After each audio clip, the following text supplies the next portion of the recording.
வணக்கங்க. பிரணிதா வீட்டு சமையலுக்கு உங்களை அன்போடு வரவேற்கிறேன். இன்றைக்கி நம்ம என்ன செய்ய போகிறோன்னு பார்த்தீங்கன்னா, ஒரு அருமையான சாம்பார் சாதமும் அதுக்கு தொட்டுக்கிறதுக்கு சேப்பங்கிழங்கு 65ங்க. அது இப்போ நம்ம எப்படி செய்ய போகிறதுன்னு பார்க்கலாங்களா? வாங்க பார்க்கலாம். அதுக்கு என்னென்ன பொருள் தேவைன்னு பார்த்துக்கலாங்க. அரிசி பருப்பு கொஞ்சம் நேரம் ஊற வச்சுக்கோங்க. நான் ஒரு 2 டம்ளர் போட்டேங்க அரிசியும் பருப்பும். கத்திரிக்காய் உருளைக்கிழங்க நம்ம கட் பண்ணி தண்ணியில் போட்டு வச்சுருக்கோங்க. இது சாம்பார் வெங்காயங்க ஒரு 100 கிராம், பூண்டுங்க, கொத்தமல்லி கருவேப்பிலைங்க தேவையான அளவு, தக்காளி ஒரு தக்காளிங்க, 2 பச்சை மிளகா, பீன்ஸுங்க, கேரட்டுங்க ஒரு கேரட்டு,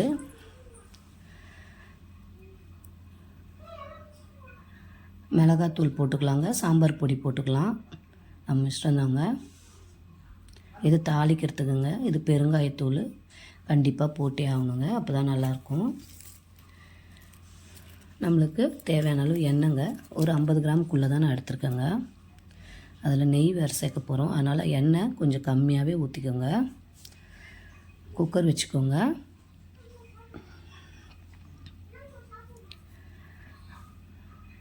எண்ணெய் ஊற்றிக்கலாங்க. இப்போ நம்ம எண்ணெய் ஊற்றிட்டு நல்லா சூடு பண்ணிக்கோங்க.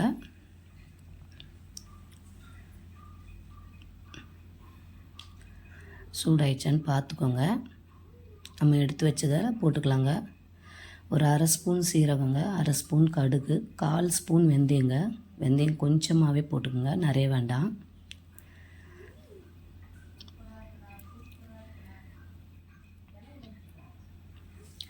கொஞ்சம் போல் கருவேப்பிலை போட்டுக்கலாங்க. ஒரு கத்து போட்டால் போதும். ஒரு பச்சை மிளகா போட்டுக்கலாங்க. வெட்டி வச்ச வெங்காயத்தை போட்டுக்கலாங்க. இல்லை சாம்பார் வெங்காயத்தில் பண்ணி பாருங்கள். இந்த இது நான் ரொம்பவே நல்லாயிருக்குங்க இந்த சாப்பாடு. பூண்டியும் சேர்த்து போட்டுக்கலாங்க. வதங்கி வரட்டுங்க. இந்த சாம்பார் சாப்பாடு ஒரு சிம்பிளான டிஷ்ஷு தாங்க இது. ஆனால் டேஸ்ட்டு ரொம்பவே நல்லாயிருக்குங்க. குழந்தைங்க கூட ரொம்பவே விரும்பி சாப்பிடுவாங்க. குழந்தைங்க சாம்பார் ஊற்றி சாப்பிட்லன்னா கூட இந்த மாதிரி சாப்பாடு செஞ்சு கொடுங்க, சாப்பிடுவாங்க. நம்ம வெட்டி வச்சிருந்தோம்லங்க, ஒரு தக்காளி போட்டுக்கலாம். அதுவும் நல்லா வதங்கி வரட்டுங்க.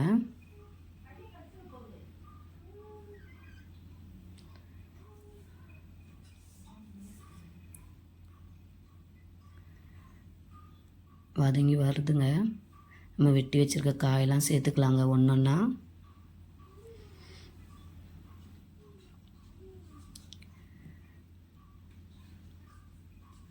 நான் அரிசியும் பருப்பும் சேர்த்து வச்சேன், ஊற வச்சுருக்கேன் இல்லைங்க. அது புழுங்கல் அரிசிங்க, சாப்பாட்டு அரிசி. இது கத்திரிக்காயும் உருளைக்கிழங்குங்க, வெட்டி தண்ணியில் போட்டு வச்சுருந்தேங்க. 4 கத்திரிக்காய், 2 உருளைக்கிழங்கு, அதையும் போட்டுக்கலாங்க. நம்மக்கிட்ட இருக்கிற காயை வச்சு பண்ணியிருக்கோங்க. இதில் உங்களுக்கு எந்த காய் வேணுமானாலும் போட்டு செஞ்சுக்கலாங்க. எந்த காயில் பண்ணாலும் இந்த சாப்பாடு ரொம்பவே நல்லாயிருக்குங்க.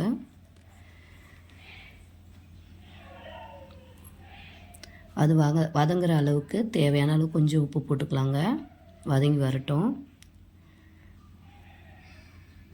நீங்கள் பச்சரிசியில் வேணாலும் செஞ்சுக்கலாங்க, இல்லைன்னா சாப்பாட்டு அரிசியில் வேணாலும் செஞ்சுக்கலாம். எது செஞ்சாலும் நல்லாயிருக்கும். மஞ்சத்தூள் போட்டுக்கலாங்க. நம்ம எடுத்து வச்சோம் இல்லைங்களா சாம்பார் பொடி, அது போட்டுக்கலாங்க.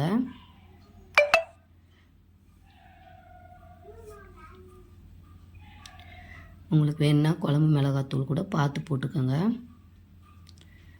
1 ஸ்பூன் அளவு போட்டாலே போதுங்க. இதுக்கு ரொம்ப காரம் தேவை கிடையாது. அது மீதி இருக்க சாம்பார் தூளையும் போட்டுங்க. கரெக்டாக 1 ஸ்பூனுங்க. பாருங்கள், நல்லா வதங்கி வந்துட்டுருக்கு.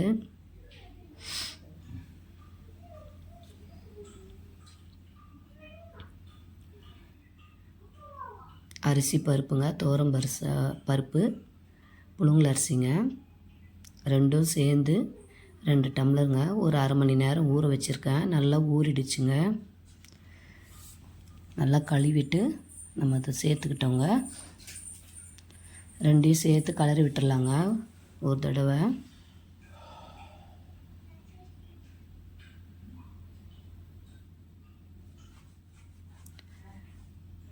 இந்த மாதிரி பண்ணி பாருங்கள். நீங்கள் செஞ்சு பார்த்துட்டு எனக்கு கமெண்ட் பண்ணுங்கள் எப்படி இருக்குன்னு. ஒரு டம்ளருக்கு 3 டம்ளர் தண்ணிங்க. நான் 6 டம்ளர் தண்ணி ஊற்றுனேங்க.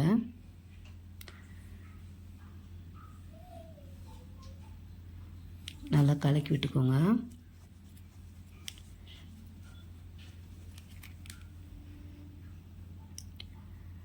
பெருங்காயம் எடுத்து வச்சிடணுங்க. அந்த பெருங்காயம் சேர்த்துக்கலாம். பெருங்காயம் சேர்த்துக்கோங்க, ஏன்னா இது ரொம்பவே நல்லதுங்க. பூண்டு பெருங்காயம்லாம் சேர்த்துக்கோங்க. புளிங்க கொஞ்சமாங்க, நிறையெல்லாம் ஊற்ற வேண்டாம். இதுக்கு கொஞ்சமாக சும்மா சேர்த்தோன்னு சேர்த்துக்கலாம். அந்த ஒரு இதுவும் நல்லாயிருக்குங்க இதில் கலந்துட்டிங்கன்னா. புளி நிறைய ஊற்றினா புளிப்பாயிடும், அதனால் கொஞ்சமாக போதுங்க. இப்போ இந்த சாப்பாட்டுக்கு தேவையான அளவு எவ்வளோ உப்பு வேணுமோ அதில் சேர்த்துக்கலாங்க. கொஞ்சமாக கொத்தமல்லி கருவேப்பிலைங்க. இந்த மாதிரி செஞ்சு கொடுங்க, குழந்தைங்களுக்கு ரொம்பவே விரும்பி சாப்பிடுவாங்க. இது சேப்பங்கிழங்குங்க. நம்ம கழுவிட்டு குக்கரில் ஒரு விசில் வச்சு எடுத்துக்கோங்க, போதும். ஒரு விசிலுக்கு மேலே நம்ம வைக்க வேணாம். அதுக்கு தேவையான மசாலாங்க. மசாலா தான் பார்த்துட்ருக்கீங்க. இது ஒரு விசில் வந்துருச்சுங்க. பாருங்கள், சாப்பாடு நல்லாவே கொதிக்குதுங்க. அது கூட நம்ம ஒரு ஸ்பூன் நெய் போட்டுக்கலாங்க. ரொம்ப டேஸ்ட்டாக இருக்குங்க. பாருங்கள் எப்படி வந்திருக்கு பாருங்கள். நல்லா கொதிக்குதுங்க. நம்ம குக்கர் மூடிக்கலாங்க. ஒரு 5 விசில் வரட்டுங்க. 5 விசில் வந்தால் தான் கொஞ்சம் நல்லாயிருக்கும். ஏன்னா இது புழுங்கல் அரிசின்றனால 5 விசில் வந்தால் தாங்க நல்லாயிருக்கும்.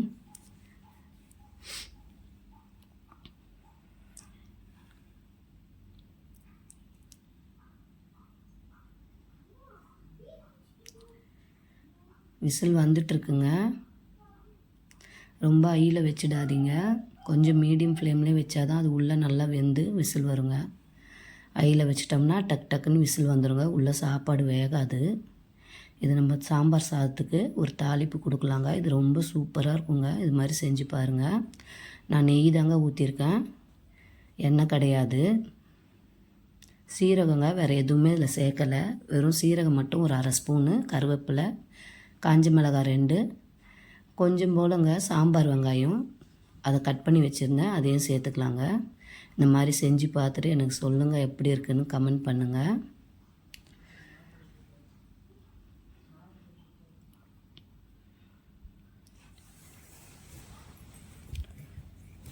குக்கர் விசில் அடங்குச்சுன்னு பார்த்துக்கலாங்க.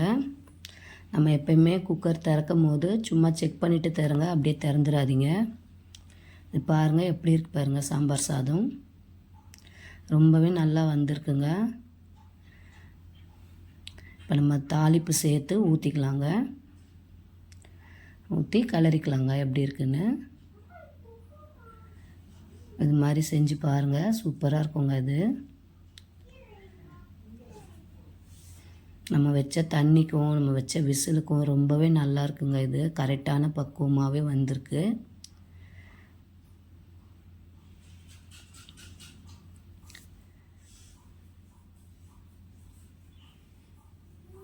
நல்லா இந்த மாதிரி கலரிக்கலாங்க. நம்ம தாளித்ததோடு இந்த மாதிரி கலரி விட்டோம்னா அது எல்லா இடத்துலையும் போய் நல்லாவே பரவி நல்லாயிருக்குங்க டேஸ்ட்டு. நம்ம இதோடு சாப்பிடும் போது ரொம்ப நல்லாயிருக்குங்க. எப்போயுமே நம்ம அப்பளம் தான் வச்சு சாப்பிடுவோம் சாம்பார் சாதத்துக்கு.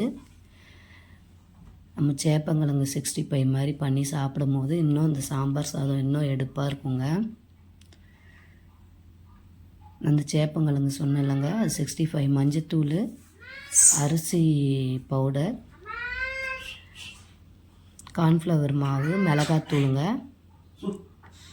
மிளகுத்தூள், கொஞ்சம் போல் எண்ணெய்ங்க.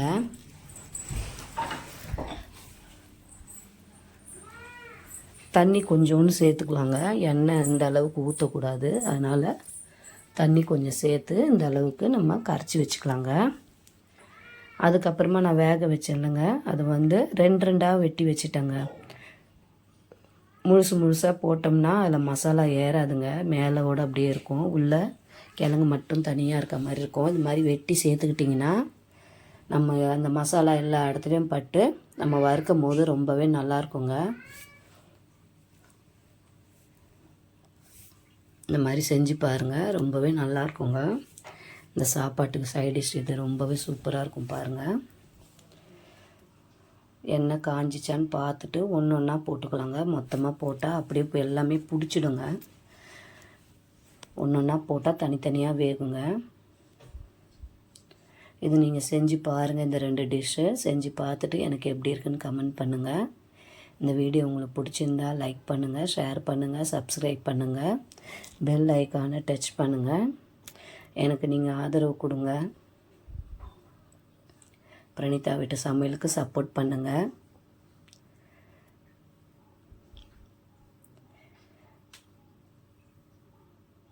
எல்லா இடத்துலையும் அந்த எண்ணெய் இருக்கிற இடத்துலலாம் போட்டுக்கலாங்க. இடம் இருக்கிற இடத்துலலாம் ஒன்று ஒன்றா போட்டுக்கலாங்க. போட்டுட்டு கொஞ்ச நேரம் வேகட்டும், டக்குன்னு திருப்பிடாதீங்க. கொஞ்சம் நேரம் வெந்ததுக்கப்புறமா பாருங்கள், நம்ம போட்ட மசாலா அந்த கிழங்கு எதுவுமே ஒன்றோட ஒன்று ஒட்டலைங்க.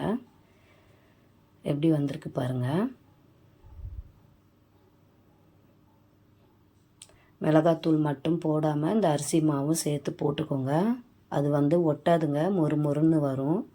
ரொம்ப நம்ம சாப்பிட்றதுக்கு ஒரு கிறிஸ்பியாக இருக்குங்க. அது மொறுப்பாக இருக்கும். எடுத்து வச்சுக்கலாங்க ஒரு பாத்திரத்தில். பசங்களுக்கு இது சும்மாவே கொடுங்க, செஞ்சு பார்த்து சும்மாவே கொடுங்க. அவங்க ரொம்ப விரும்பி சாப்பிடுவாங்க. சாப்பாட்டு இல்லாமல் தனியாகவே செஞ்சு கொடுத்தீங்கனாலும் சாப்பிடுவாங்க. செஞ்சு பாருங்கள். என் பாப்பா சும்மாவே சாப்பிட்ருவாங்க. சாம்பார் சாதங்க இது. இந்த 2 டிஷ்ஷு நான் ரெடி பண்ணியிருக்கேன். நீங்கள் செஞ்சு பாருங்கள், எப்படி இருக்குன்னு எனக்கு கமெண்ட் பண்ணுங்கள். Thanks for வாட்சிங்க. Bye friends.